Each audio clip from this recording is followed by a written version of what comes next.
We went on down to Cheyenne River. After we went to Greengrass, came back, and we were there on, I think it was the 3rd of September when they first turned those dogs, and that it was, I think it was September 3rd. It was Yes. the same, it was the anniversary of the Whitestone Hill massacre. It's very interesting. In 1863, on that very date, they had massacred the combined camp of Ahunktawa and Hunkpapa, who were camped there at Whitestone Hill. So fast forward to 2015 is when they had this turn the dogs and pure gas, etc., on the relatives there. And then again, we went. I think it was late in October is when we carried this message back from United Religions Initiative, which I think is quite an incredible letter and they gave. But my my relationship goes to Standing Rock. My father was born along Oak Creek at Wakpala. Mm. Wakpala, of course, is a community in South Dakota, not far from Mobridge, and it was Bobby Jean Three Legs from Wakpala, the young taco jaw there, that had the vision and dream that led to this whole thing. And it was the community of Wakpala, their elders and young people, who first carried the message across the bridge into Mobridge to alert the people there. Of course, they didn't listen. And then, of course, Bobby Jean and others, but from Wakpala, in fact, they went actually to the uh, former site of the home of Chief Gall, PZ. And of course, Gall was the Itasha there, the chief there, and so they call Wakpala the people of Chief Gall, the people of Gall. And then across the Shane Buttes there, you have the Tonka Yotonka's camp. Sitting Bull was over on that side. That's in Little Eagle. That's where I Sundance been back starting in 1980. Mm. So you have those two, and then you have up towards Cannonball. Those are actually a Ahunktawa. Those are not Hunkpapas. They're Dakotas. They're directly related to Toja, I mean Hunkashi, Yezna, down into Yankton. Those are so where that was at Cannonball, those are Ihanktawa, Dakota speaking, versus Lakota speaking right up to Wakpala, speak with an L. So how would you like, how would you are you going to interview me, or do you want me just to start, or how would you like to do this? Uh, I have some questions. I don't know I mean, I would like to. No, I think it'd be good. I think it's better to have a dialogue. Mm. Maybe you can ask me how was I connected or whatever, and just have a dialogue. Well, when I was there, we were all sharing that. I was actually there the same day. That was I got there like at midnight the night before the dog attacks, and just instantly felt like I was coming home to a home that I never knew. Mm-hmm. Deep in my heart, when I walked up on the drums and the fire that night of coming in, Yes. I just sobbed, and it was a life changing moment for me. Mm-hmm. Um, and the experience of the next day was extremely powerful. Being at the fire, and I actually have a recording that it might be. Did you speak that night at the fire, at the sacred fire of the dog attacks?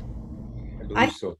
think that I have a recording of yours that I was actually wanting to incorporate into this piece because what you were speaking about, or what was being speak about, was about a law of the people to recognize natural law, and for us to like just stand beyond like the political systems and the permissions and this and that, and for like it was like you were calling for just this beautiful thing that is actually exactly what is happening with these codes. And it was just very moving. I mean, I my iPod got stolen, so I lost everything else except the audio tracks, and I was been listening to that, and it's such a beautiful beautiful place and really prophetic to where we're at today. Um, I was doing supply runs and then ended up getting involved with the nonprofit Indigenous Vision to help support and getting sustainable water for the winter. Hmm. It came to fruition. But that was my work there, was doing groundwork for Indigenous Vision, working to get some water. So since we were all sharing our experiences at Standing Rock, that was mine. I had went a number Wonderful. of times doing those missions. So Phil, I got based on what you're saying, Angelique. Um, when I got there, I went through the police and military roadblocks like everyone else, with the rifles in my car and with them leaning into my car. So when I got there and I saw the makeup of the people, and where I camped, I had a French family on one side. I had some native relatives on the other side. There's a black family behind me. How did you feel about the diversity of the whole thing, Phil, and how the various tribal people managed to get along so beautifully? Well, I really, um, the understanding that we're human beings versus breaking people up and dividing them was something I think was very much part of the um, perspective of the Ahankwa in terms of understanding that we are one human family. Now, there's certainly differences, but I feel like the people who came to Standing Rock were attracted by the same spirit that that initiated Standing Rock, so to speak. It was like a magnet that brought together people of like vision, like values, like uh, similar understanding. And so I think whether or not you were black or red or yellow or white or whatever, and I think where it's a time has come, personally for myself, I think the time's come that we have to begin seeing each other as souls. Souls. Jim Graybear, soul. Angelique, soul. Ejna, soul. Meaning that a soul has no ethnicity, it has no gender, it has no difference. I mean, it's a reflection of the one as the creator. We're souls. And I think the sooner we begin to understand that and communicate to each other as a soul, each one of us then we come from a place of oneness, understanding we're a soul. At the same time, each soul has its own unique collective contributions to make. But still, we need to see ourselves as a soul, a sovereignty, ancient, imperishable, and everlasting. Each one of us. When we transcend that understanding, then we step out of all this duality. Because duality is simply the source of dissension, disunity. It's that oneness, that understanding of oneness. And I think that's what people felt there. They felt oneness. They felt at home. They felt they'd come home to their soul. And that doesn't say everything was perfect, you know, but in essence, I think, why did all those people come from all over?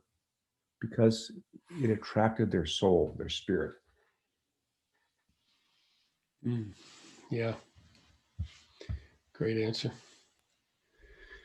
That's kind of what I felt too, and I hear now more and more people speaking that way, which really is a good thing. I was talking to my chief this morning, Two Dog. He's down in Kentucky, United Western Lenape, and it could have been the same talk, Phil. It's Mhm. exactly what he was sharing on a radio show. So the more that you who are the leaders of this can share that, I think the better chance we have of moving ahead in a good way. Yes. And now, is that Rick Two Dogs? Or there's Rick, and then he has got a Charles, Charles. Two Dog, yeah. Charles. Okay, Charles. That must. Now, how's he related to Rick? I'm not sure. I Yeah. don't know. Now Rick. We said now this has been a while though. Rick used to lead a Sundance down at Pine Ridge. This is Yes. probably 20 years ago. I don't know if he's still leading a Sundance down there or how he's doing or. I don't know. Yeah, I don't know. Um, hmm. Charles. Now, whereabouts is Charles? He's in Kentucky. Oh, in Kentucky. Yeah, not far from Franklin. I'm gonna have to connect him up when you open the center because he needs to Yeah, come visit you. yeah. Now I'm just curious. Um, where Franklin? How close is that to Lexington? I don't think it's far. It can't be that far. Well, what would be good? Would be great to introduce us because I'd we happy to. Sure. we go down that way from time to time. I know. Yeah, I know. Okay, I'll make a note and we'll do that. Okay. Yeah, Chief, I would like to ask a question. For as we move into this new paradigm, I hear you saying about the soul, but I'm wondering if you could speak a little bit about um, the connection between the water and the divine feminine, and when where we're at in the times now as we welcome in and as this rainbow tribe of soul starts to emerge and take the lead. Can you speak a little bit about that divine feminine and the role and the unity, like how that plays out, not only for Standing Rock, but also in the movement and these initiatives that are taking on in 2021 for World Water Year and Yes. World Water Law? Well, most all indigenous ceremonies I know, like Native American church, for instance, it's the woman who brings in the water at sunrise. So the connection between water and the embryonic sac in which we grow and develop the water, um, and that dimension of Mother Earth, uh, I've found almost universally is connected to women. That women, but I think even more so that there's a direct connection to the abuse of women and the abuse of Mother Earth. To me, they're one and the same. The way that we, and particularly men are treating Mother Earth is the way that men uh, treat women in many cases. Now, I think that I see men awakening and understanding that the abuse of women, any form, is totally and completely out of alignment with our cultural spiritual understanding. The eagle has two wings. One is woman, one is man. And until both wings of the eagle have equal power and respect and honor, the eagle of humanity will never fly, will never fly to its highest. So I believe this relationship of, if you think about it, so what gives us birth? Our Mother Earth gives birth to all. What gives birth to all our human family? Womankind, just as Mother Earth. Now, when we abuse that which gives us life, in a way, our own mothers, grandmothers, really, we're doing the same thing to Mother Earth. So we have to reflect about this. Would you abuse your mother? Would you poison your mother? Would you cut your mother where she shouldn't be cut? Would you rip up her skin? Would you suck her blood out? Would you put things inside of her and blow her bones up? Of course not. Unless you were really, you know, pulling the ski out there. But, we do that to our mother, Earth, that gives us life, no different. But it gives life to all. And particularly, we know that water, of all the mineral people that we can identify, water is life. Miniwakoni, it is life. And, for those who've gone up and fasted, the food dimension is easy to deal with for me. No, not that it's easy, but, it's not that tough, but it's water. It's water. I remember there at Little Eagle, sun dancing there for early 80s with Pete Catches. And I remember It was very hot. He liked to dance 2 days and 2 nights nonstop. We called 2 blue days and two yellow days. So we were really going at it, and it was really hot. We danced all night long, all day long, all night long, and we're getting up, and it was around 10 or 11 in the morning, hot, getting ready to pierce. And I remember during the break, he said, "Boys," he said, "now maybe you can understand. Water is medicine. Water is medicine, and it should be treated like this. It's sacred." And of course, when you're sitting there and your lips are chapped, I mean, your lips are dry and your tongue's thick because you had no water, of course, you really understand water is medicine. And of course, we know it makes up the majority of our bodies.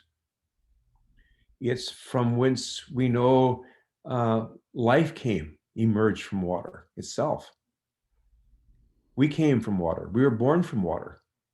Just like we're born from water within the womb of our mother, it's no different. Because humanity was born of the water. We emerged from the primordial water.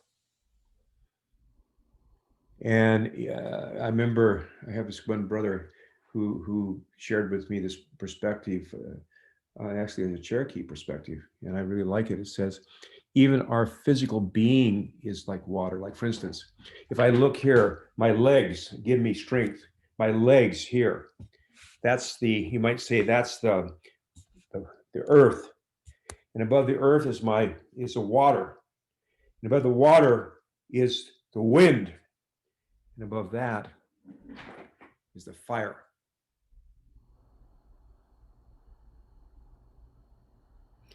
And so, do you have any words of advice or recommendation or guidance that you could share with us about finding that balance of the divine feminine, not only for our male relatives, but also for the female relatives who have experienced that shutdown and that squelching of that energy? What would you recommend, or what could you share for us all on both sides of that, to embrace and reignite and reacquaint ourselves with that divine feminine? Well, first of all, I would say it's a process. It's a process, not an event, meaning that we're all in process. And I believe that really the only person we can change is ourselves. By changing myself, then that impacts others by how I am. So I would say for men, for instance, it's time for us, and I'm sure many are doing this. I certainly am, to go inside, and to purify our heart and mind, and to also accept the fact that, I mean, maybe have a vision of this. And I'd say this: when you get to be my age, 76, and many older than me, and you describe a person of that age, you say that person's strong and kind and courageous, and all these spiritual qualities that we hopefully gain as we become elders. Still a lot of work to do on my part, so I'm hoping I'll live a long time. But when you really ask that question about all these spiritual qualities, what are they, male or female? Well, Either. either. So what I see is let me step back. Okay. Um, it's my understanding and experience that all those qualities of memory, abstract thought, creativeness, inventiveness, uh, logic, all these qualities are qualities of the soul, our soul, not our bodies, our soul, not our bodies. And if you think about it, as we get older, and if we do our best we can to pray and follow that spiritual path, uh, really you begin to let go of dualism, dualistic things. And you begin to see people more and more like a soul, which has no gender. So I would say this: I think that we as men need to accept ourselves fully, including those qualities that people call feminine.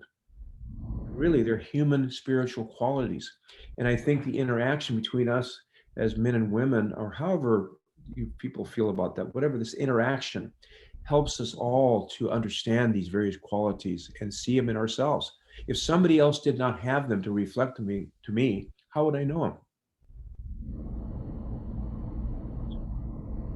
So in this process, I believe it starts with differentiation. And that's why, I've always honored and respected women coming together. Of course, we had that naturally in our societies, women's societies. We had men's societies. It wasn't better than whatever. We just realized that differentiation, understanding who we are, or a group over here that may be Ihankawa. They need to come together, especially at this time, and differentiate, be clear who we are. But then we can integrate in novel new ways. But we have to know the pieces first. So we integrate. And then eventually we can generalize. The generalization I'm coming to is we're all souls.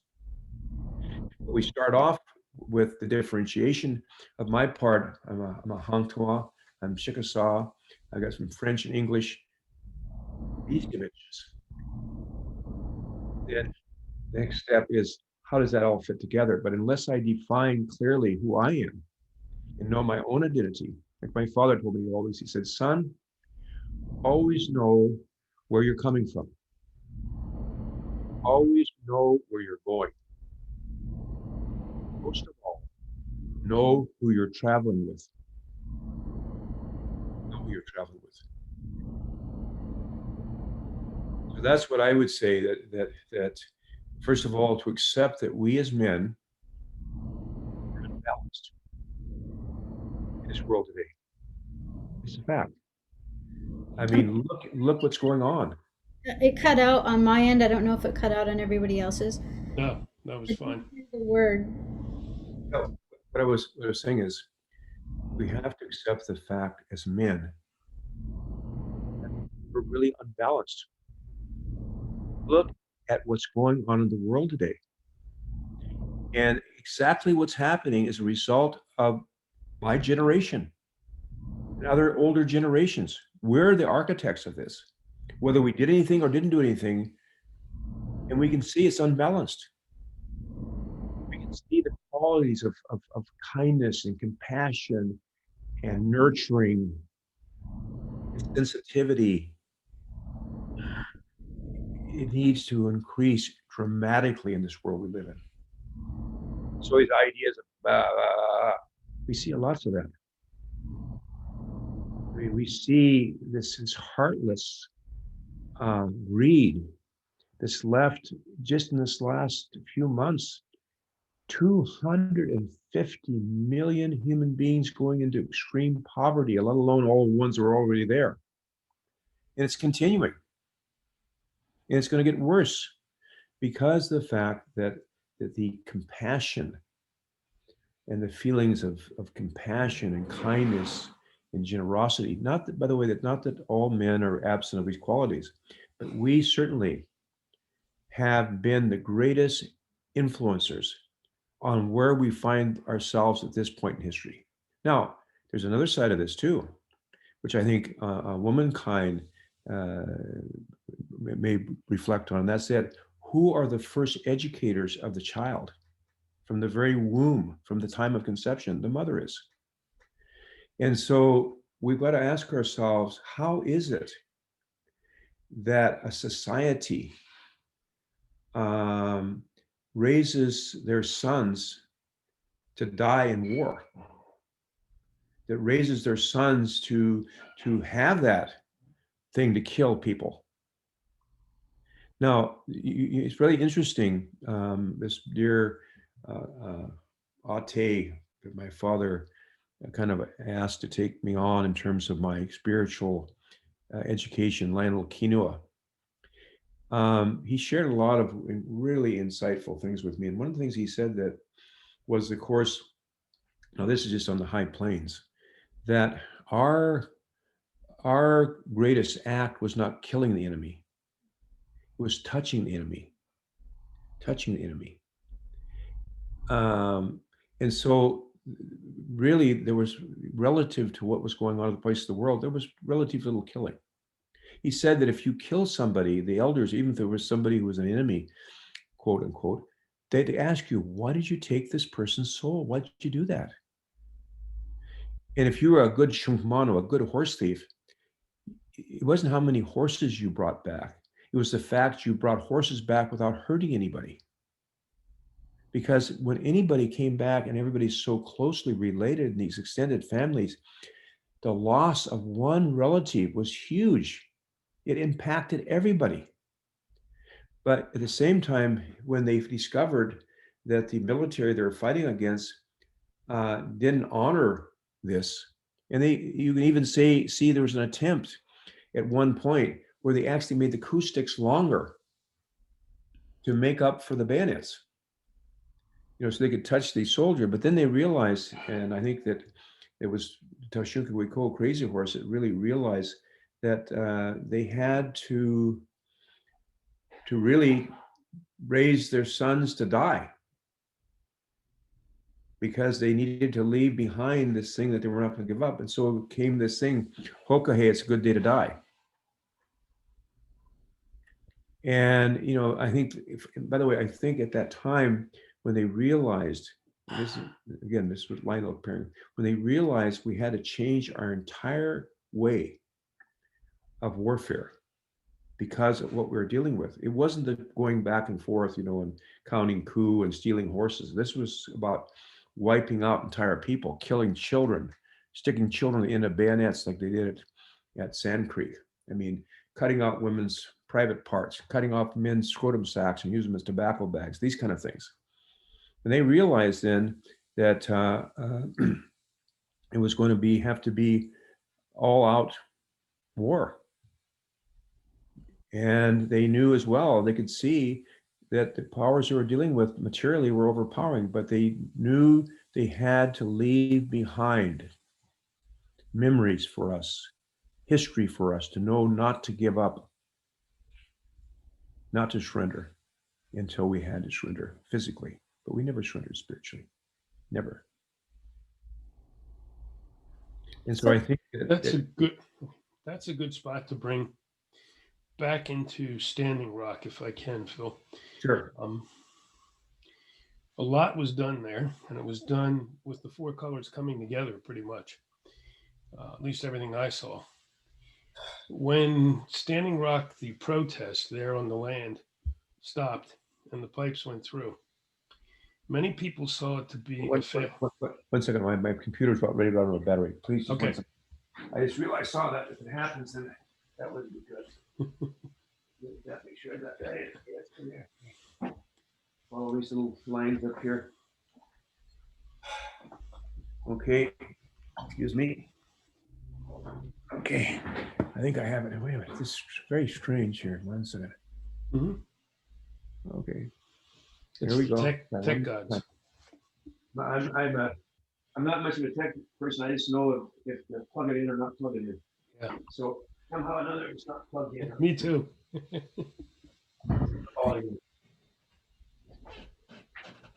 Yeah, strange. Strange. Okay. Oh, I see. There we go. No problem. I just didn't have it plugged in right here. Okay, please go back over that, would you, Jim? So I get. Yeah. Okay. So when at Standing Rock, we did everything we did and spread the word around the world and got all this connection. But eventually we had to stop the protests there, and the pipelines came through. And so many people saw that as a failure. I never did. I see it as a complete success. Where's your? Well, as I said, we're in a process, not an event.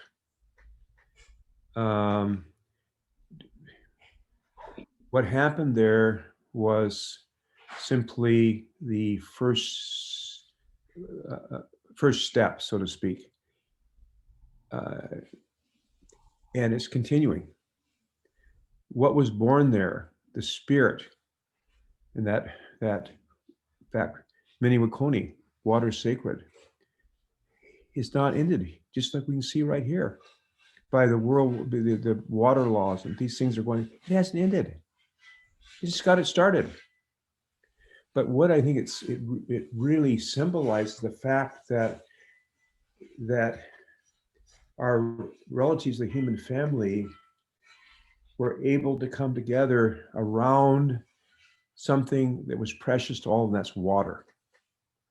But also within the context of the indigenous cultural, spiritual foundation, which I think was so important because I think that's what held the whole thing together. Even though it's been shattered and hurt and broken, still within that camp on that land, there was a certain spirit that people felt. Like you said, you felt you're coming home. And something that drew people, even the cold of winter, to come there. And I think that kind of transcends this material world. It transcends the material world.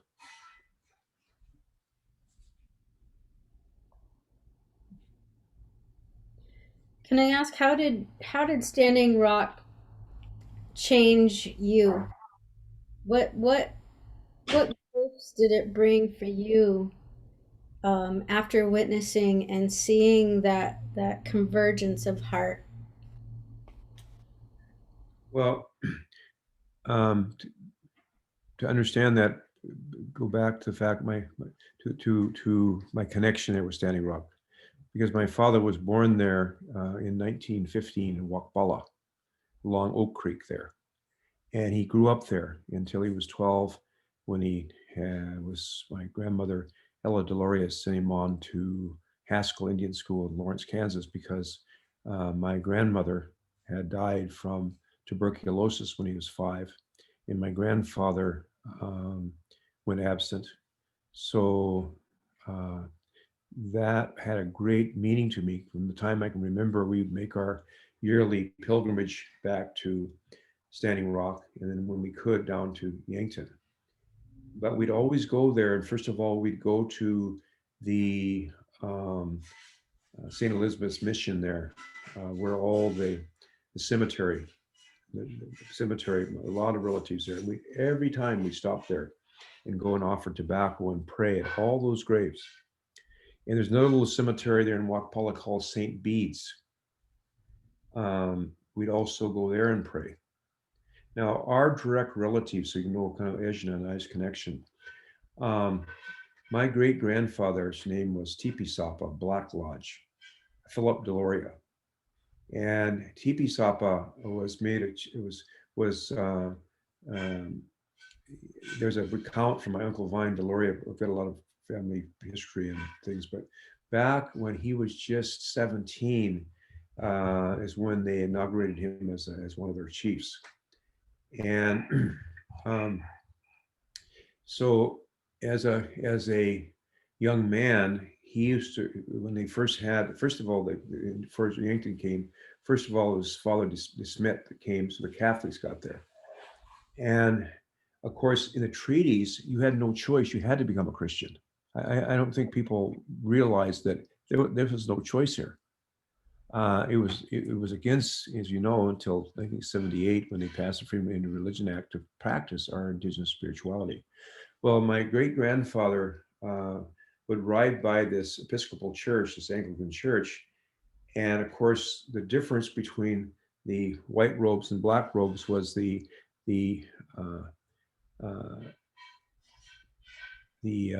Catholics did everything in Latin, and the Episcopals did everything in the native language. So first he shot arrows. I mean, literally shot arrows at that church. But every time he'd ride by, he'd play this one particular hymn number 105, which is "O Thou Great Jehovah," in Dakota, and it touched him. It touched him.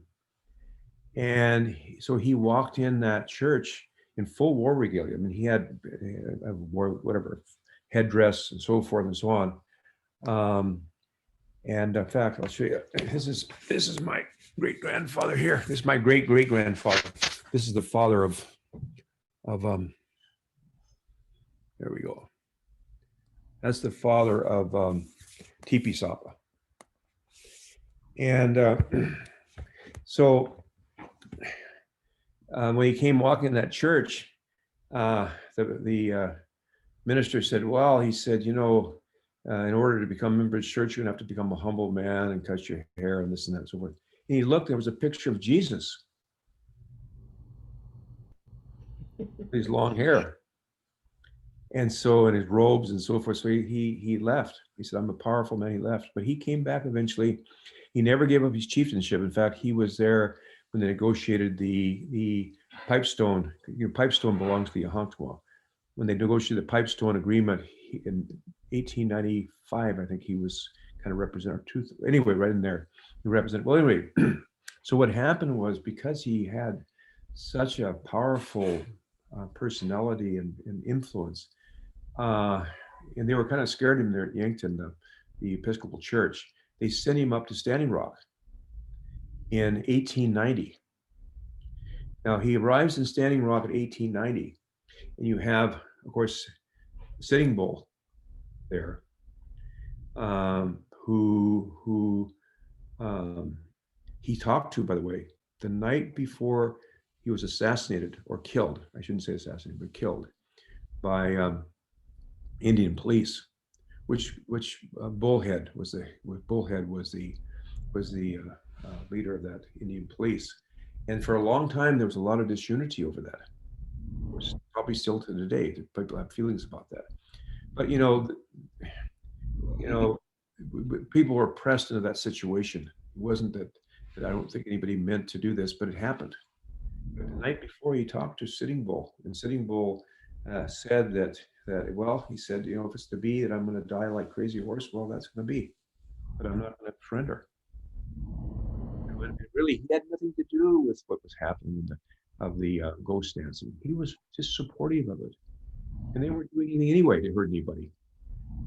And so at the same time, so anyway, he went up and they opened this little church there at Wakbala, and Chief Gall began to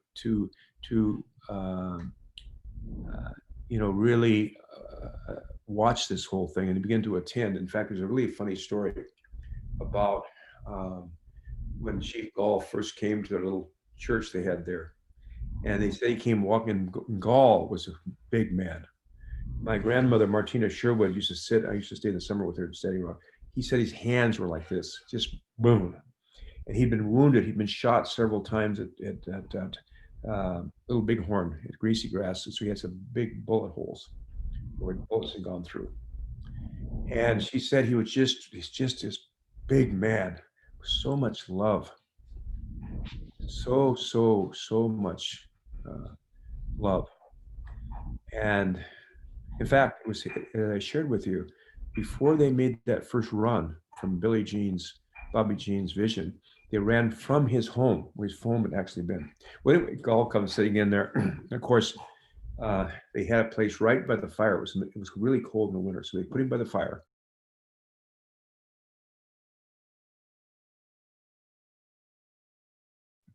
Yeah, he'd never been to a church service, whatever. So he was sitting there. They came the time for the communion, and so they made that, I think, glass full of wine. And of course, he didn't know about communions. So of course, being the oldest, and the chief, they brought him that chalice of wine first. Of course, he took the whole thing, drank the whole thing down, handed it back. Did no expression. And so, of course, nobody said a word. Nobody laughed. Nobody said anything. And so the communion went on and so forth. That's towards the end of the service. Well, just before the service ended, because here he was sitting by that hot stove, and he said to my great grandmother, he says, "Misu," he says, younger brother, he said, I like this religion. I'm feeling better already. And that's a true story there. It happened to him. So now, it's what's so amazing about Standing Rock is that here you had little wounded knee happened was what, about 1890? Was it 92 or 90? 1890. 1890. December 29th, 1890. Tomorrow. 1890. And yet, by the time World War I started, every single member of the Standing Rock Sioux tribe was a member of the Red Cross. Even at the end of the 1890s, they were contributing and helping people out from the San Francisco earthquake. They had sent money over to the what's the name of those relatives that were so persecuted by Turkey during World War I? Anyway, I've got all that. Armenians. Armenians, yes, they actually sent help, financial help to Armenians. They actually sent financial help to the Chinese. And when it came time for World War I, over 5,000 Ihantawa, Hunkpapa, Oglalas young men went to war. 5,000 went to protect this land. And of course, while our Dene relatives certainly were code talkers in World War II, in World War I, it was other tribes, particularly our elders there, Walter Strongheart, who gave me one of my names, Chantewashte. And I went to see, when I got my name, I was a little guy, but he had one of his eyes gassed by the Germans. And, he shared when I went and got my name all about what they did. And it was something, but can you imagine? This is after all these things happened, all these atrocities, but they lived up to their treaty. I can't say that much about those who made the treaty, but indigenous people certainly have. I got a kick out of my uncle line. He used to say, well, he says, the US government broke every single one of the 365 treaties, broke every promise except one. They promised to take the land and they did.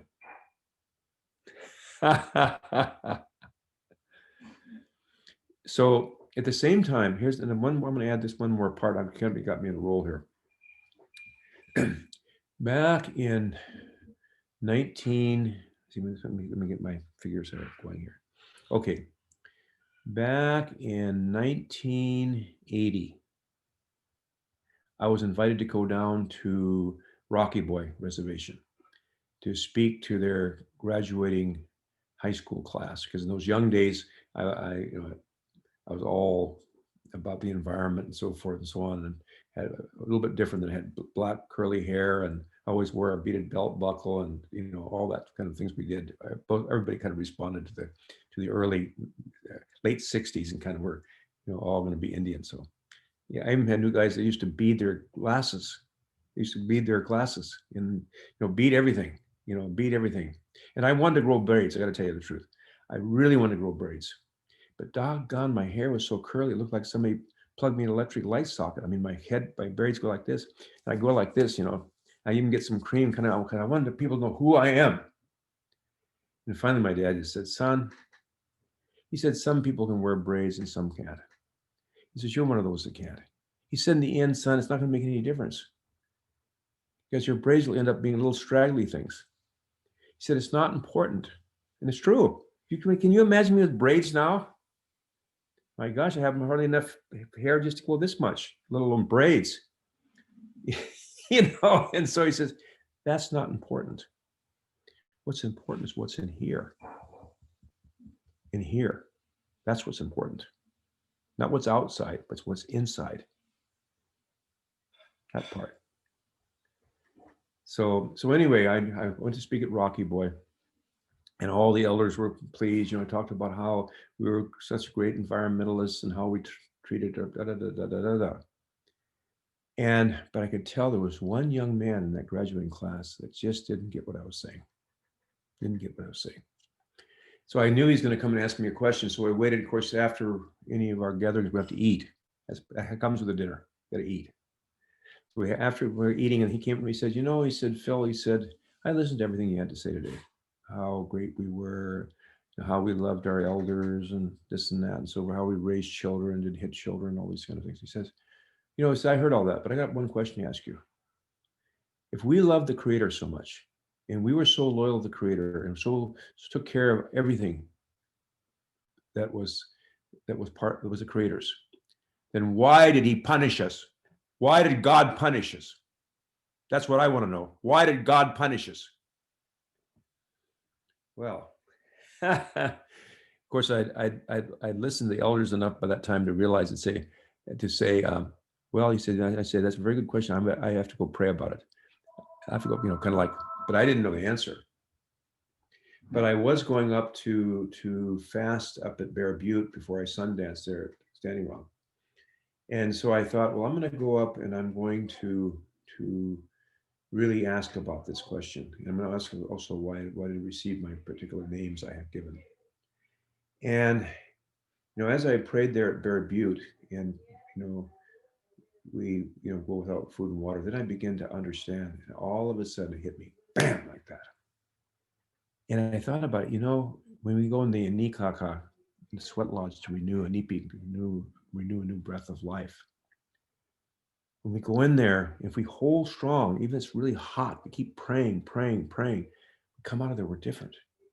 You go into a Sundance for 4 days and 4 nights, and you really keep praying, no matter what test, because you never know, you get tested different ways. Or whatever it is you do the best you can, And at the end of that ceremony, the end of that spiritual process, you come out a better human being. Well, I want to suggest we just finished a 500-year Sundance, a 500-year sweat lodge in Ikaka. And we're stronger than we've ever been. Because we are also on this plane of existence, there is no death. Like Chief Seattle said, just to change the world. So who are we here? All those relatives who were wounded, were massacred and wounded, they're not dead. White Stone Hill, they're not dead. You can't kill that which is sovereignty, ancient, imperishable, everlasting. Yes, it leaves this physical world. But the spiritual power, collective, is right here with us. Each one of us represents all that have gone before us. And we're demonstrating in this last 500 years that you can bring armies, you can bring oil companies, you can bring extraction companies, you can bring the greatest forces of darkness. And we're going to demonstrate, and I'm demonstrating. I'm talking about the spirit of all of us, that in the end, spirit will be victorious. That's the lesson. Spirit will be victorious. And spirit is seeing more and more victorious. Thank you. That's beautiful, Phil. Thank you.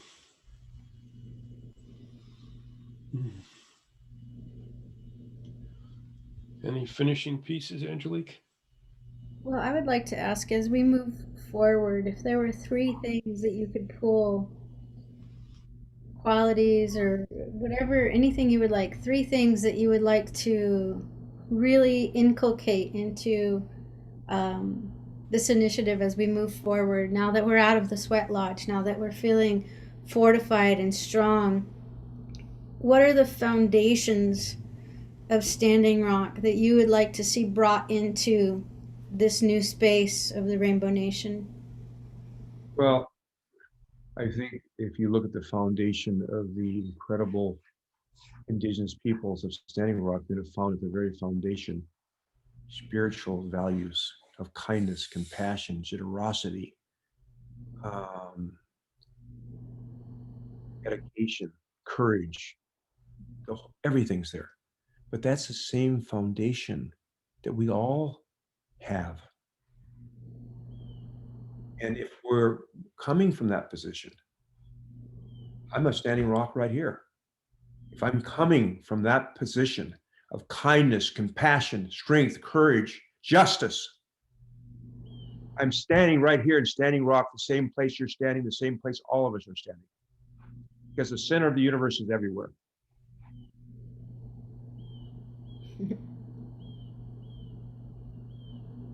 So I would say that the thing is to know where we're coming from. What's our foundation here? What are our values here? Of course, one of those I think that is humility, and I think it's really important to understand that humility is humility before our Creator. Before our Creator, and we can't confuse humility with fear. Fear. Humility is feeling fully empowered, fully infused with the holy power, but realizing completely and totally that it's humility before our Creator, and that means humility before our Creator's natural laws. So humility, that realizing that we completely give ourselves to serving the will of this higher power. And we know as well, that's the will of our ancestors as well. This is all connected. And then, of course, justice. Justice, I believe, is an organizing principle as we move into the future. Because once we understand oneness, then justice means that all is treated in oneness, equality, equity. So justice, to me, is a foundation principle, justice. And from justice, we build. Because it's the restructuring of our relationships, as our relationship with Mother Earth, our relationship between us as human beings, and our relationship now together on all of Mother Earth. That's what we're defining. And I really believe we're way, way ahead of the pack on that, Indigenous people. I mean, we have, from the meetings we had beginning in 1982, a solid set of 16 guiding principles we know have been validated across the Americas by Indigenous people. We have principles of consultation, which we also have agreement because there are natural principles of consultation. We have guiding principles of talking circles, how human beings can come together.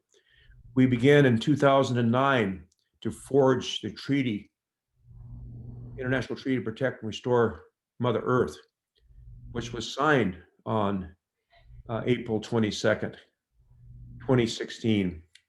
At the same time, they were signing the Paris Climate Change Accord Agreement in the United Nations in New York. We were at a little kind of a humble location, close enough we were able to by canoe if we would have, these police boats would have stopped us, we could have gotten there. But we had the Haudenosaunee come down in canoes. Humbly, we signed this treaty, went in canoes, we had prepared a pipe. We went out as far as we go, 2 big police boats came, and we offered that pipe there. That treaty was born really from that whole spirit as well of Standing Rock. And you'll see dimensions of that treaty, a direct reflection of Standing Rock and other places across the Americas and other places around the world about how do we address runaway climate change. There's no other treaty, or no other position, holistic position regarding climate change, particularly runaway climate change, anywhere on Mother Earth. And I think it's due to the fact that it was developed out of the collaboration or consultation with Indigenous people. We started in 2009 at the International Indigenous Leadership Gathering by the Statlian Nation, hosted by them. And we met every year about it from there. From there, we went down to Rio +20, and that's where we met with Marcos and all those relatives, all those Amazonians. We shared it there. We went to the Indigenous Summit of the Americas at the same time. All the presidents and so forth were meeting there in Panama City. And that's quite a story in itself. We got ratification unanimously there and other places. So we know you go through that treaty, and now it's been reaffirmed, through this enlightening our way together between the 11th and 22nd of December. The International Treaty of Protect and Restore Mother Earth was ratified again, was reignited, so to speak, moving forward. And many people are beginning to hear what we were saying then. And by the way, 3 articles of that treaty, it talks about women should have rights over the reproductive life and other kinds of issues, the poisoning of women by these toxins, etc.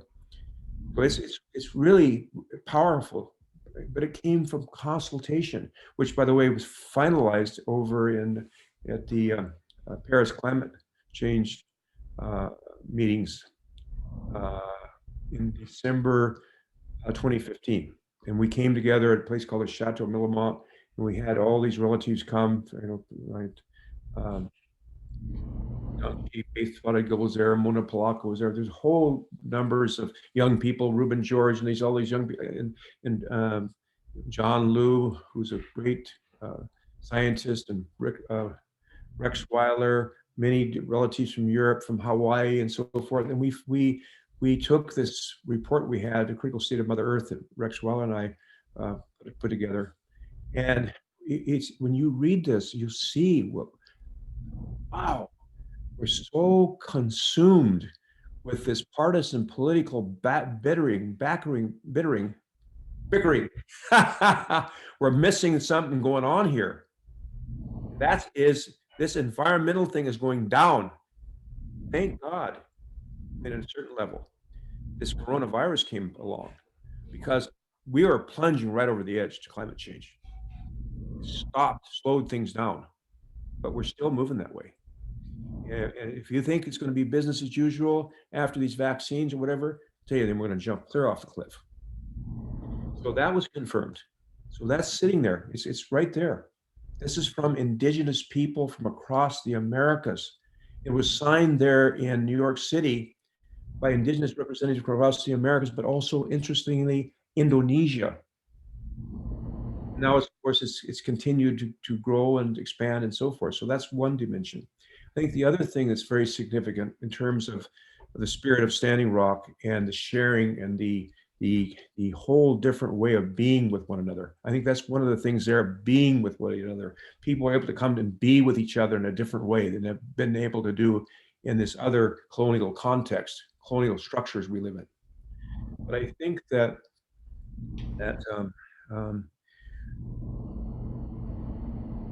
one of the things now is that the union of the Condor, the Quetzal, and the Eagle was formed at 5:44 p.m. June 20th, 2020. That's spiritual fact, spiritual reality. This union has now connected. By the way, I'm not talking about every single person, but every digital network in the Americas that connects indigenous people are now connected. This is the emergence of the first digital nation upon Mother Earth. And just in 11 nation states, there's 78 million indigenous peoples. 78 million. The 4th largest nation state in the Americas. We have the youngest population in the Americas and right along in the world, right in there, and the fastest growing population in the Americas, by far. When you collectively shrug off all these colonial borders, we have the natural resources and the human resources, emerging human resources, that no other nation state of that size could compete with us on Mother Earth, including Thailand, was about the same size. Now, this doesn't include all those relatives across the Americas and different who are awakening to their own indigeneity, whether it be indigeneity to because they have direct relationships to the hemisphere, at least genetically here, or if it means they're connecting to their roots in Europe or Russia or wherever it is. Because it's reconnecting and finding our foundation, which is the foundation of the whole thing. So what happened was the elders who came together between Christmas and New Year's 1982, right at this very time we're talking about this, 1982. We were sitting in ceremony, 4 days ceremony. The last night was December 29th, 1982. And that night was, by the way, you look it up, there was a full eclipse of the moon right in there. So we started that night about 7 o'clock. I remember my dad was there. He really, his back, he really hurt his back on the horse, but he sat there. And there must have been maybe 60 of us. On the left-hand side here, we had the Kainai Nation. We had Rufus Goodstriker, George Goodstriker, Rose Yellowfeet, all these relatives here. We came on around this way, and then right straight across from me was my uncle. And then we came back, my dad was sitting on this side, we came back around. Anyway, all these tribes. And what we'd done is we'd come together, and this Paul, a person in the government of Canada, Paul Kaiba, who I'd met earlier when Harold Cardle took over, tried to take over Saskatchewan. Well, he did take over as head of Indian Affairs in Saskatchewan. They eventually took him out because he was just he wanted to make real changes. So they were thinking about me coming up there. But anyway, he came to me and he said, Phil, he said, I was at the University of Lethbridge. This had been in about October 1981. He said, Phil, we have some end of the year monies, and they used to have those end of the year monies. He said, I'm wondering if we gave you $100,000, could you develop a curricula, a strategy for preventing alcoholism, alcohol and drug abuse, but drugs weren't that big. I said, by that time, I at least learned enough. I said, well, Paul, I'll tell you what, that's just, when you think about all these different nations and all these different languages and all these different cultures and so forth, but I'll tell you what, I'll give it a shot if you'll allow me to use these monies any way I choose. Meaning that I want to bring together about 40 elders across Canada, if we can get some from the United States to come in. And I want to ask them the question and get their support and so forth and so on. He said, I want approval from Health Canada that I can give them tobacco. You guys aren't going to come down on me because you're anti-tobacco thing, and blankets and so forth and so on. So he said, okay. So we called this gathering, right as we speak right now, 1982. And so I even, in those days, he had these big mainframe computers. I even went in there and I couldn't do it, but I had some, can you see how many small groups we have to have so all the elders get a chance to sit with each other? So we had a large group and we had small groups. Well, so anyway, we came to the night of the 29th, tomorrow night. And so the first thing that happened was I had flesh offerings taken. This is how serious it was. 2 of us took flesh offerings. This one brother cut them too. He really cuts them. But I thought he was light, but he was heavy. Anyway, I remember that I took that blood and I put it on that pipe. And this is very private, but I'll share it with you. It'll eventually come up. But on December 29th, 1980, Tashunka Quo's pipe, one of his pipes was passed over to my care, care. I've carried it ever since. It's 1980. It'll be 40 years tomorrow night. We carried that sacred pipe. So we used that pipe, took that blood. The other brother who sat with me that night helped me. He's gone on Eagle speaker.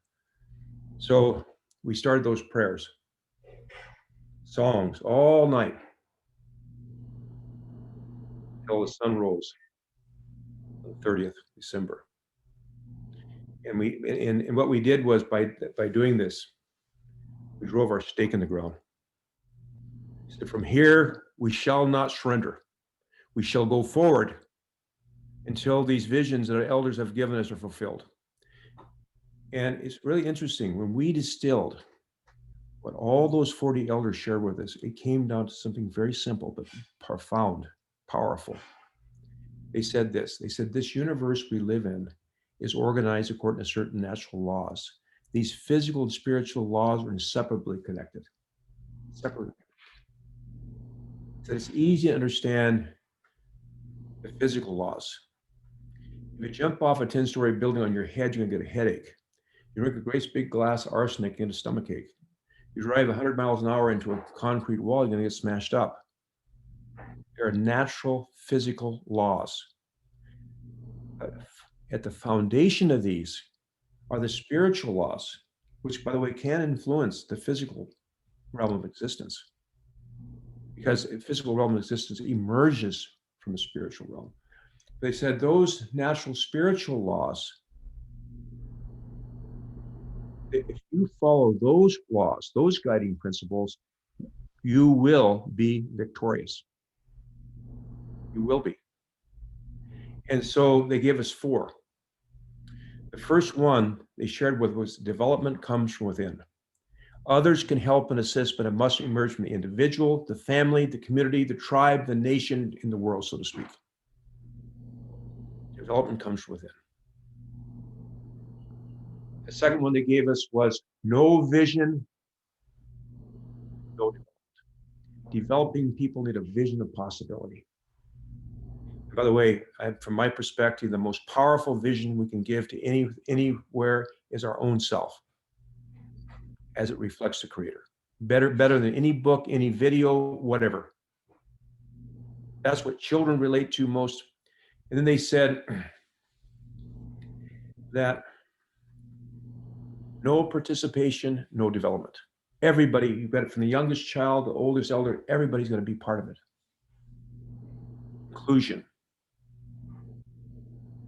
And the fourth one was that we are spiritual as well as physical beings. Spiritual and physical beings. So we begin, so that's where we begin. And then it comes up. Now, if you look, for instance, 1985, we published The Sacred Tree, which is now published in so many languages. And we got attacked at the beginning because we were called, what do they call it? And I totally respect every tribe, but there's also cultural universals. We're kind of like pan-Indian, being pan-Indian. But the fact is, the sacred tree is not just universal to us, it's universal to every single culture in the entire Mother Earth planet. That doesn't mean it's cultural appropriation. It just simply means we have to understand that these certain archetypes are shared by everybody. So you have the thing of the sacred, sacred tree. Dr. Lee Brown and myself and 2 of the doctors working with us in the project put together this sacred tree. It's really essentially, by the way, it's essentially, if you go back and look into Honktawas, there it's Standing Rock or Yankton, even the way our colors of the medicine wheel are all from there. But by the way, that's another thing. Things that have spiritual meaning have infinite. Spiritual things have infinite meaning, infinite. So this idea of fighting over a medicine wheel looks this way, it means that, is so foolish. It's why Christianity is now broken, or churchianity is now broken into 3,000 different sects, because they get over fighting over Bible scriptures. So what I'm saying is that how I might interpret something spiritually might be something different than somebody else. That doesn't make me right or them wrong, or me wrong and them right. It just means that we see this thing spiritually different because it's infinite. So, but we're spiritual beings. It's important. And then we applied those. We literally applied those for 4 years. We applied these in all kinds of contexts. We started our 4 World Summer Institute. Then in 1987, February 1987, we called a second gathering. 100 elders came. Remember, it was when Orville, my younger cousin Orville was younger. Tahashi Orville came. There's so many great spiritual leaders that gone on. William Commanda, that's where I met William Commanda came. My father came. You look, there's 100. You look at these elders, they were like rose yellow feet, rosy day chief. It just couldn't believe it. I mean, it was just, we had it for 7 days out on the blood reserve. And it's very interesting because right where we prayed, where we had that ceremony, that last night ceremony, the rest of the things were held in the Lethbridge by the university. But when we had that ceremony at that old broken down residential school, the most interesting happened. When we came back 4 years, a little over 4 years later, a brand new treatment center had been built there. Brand new. That's where we held this 7-day meeting of elders. We've got a lot of photographs from that. And it was there that we moved from the 4 anyway. Thank you. You have to excuse me. I've never told this story before. I've never shared this before, and I know I've gone on, but this is incredible. I will be listening to this. I don't know how many times. I'm just sitting here, but I know I'm going to lose my Zoom shortly. Oh, okay. So but we still have wrap us up. It's a blessing time. Yeah. Yes, blessing time. Thank you, Mukashi. But I really want to talk some more about this sometime. I would love to. Now that I've never even looked at this until now, but I can take you back and historically, I can tell you every kind of the whole, how this is unfolded. I would set up another follow-up. Let's set up a follow-up. Absolutely. Okay. All right. Good. That'd be awesome. Okay. Well, I've just enjoyed myself. Thank you so much. Yes. Yay. Thank you, Brother Phil. Thank you so much for spending time with us this afternoon and taking time out of your schedule and sharing such beautiful history and such rich history and gifts to move forward in this new paradigm that we're creating. Such a beautiful foundation to move from with these natural laws and these codes for all humanity. Thank you. Very true. Thank you all. Thank you all. We will set something up soon, Phil. Yes, absolutely. Bye-bye. All right. Blessings. Blessings.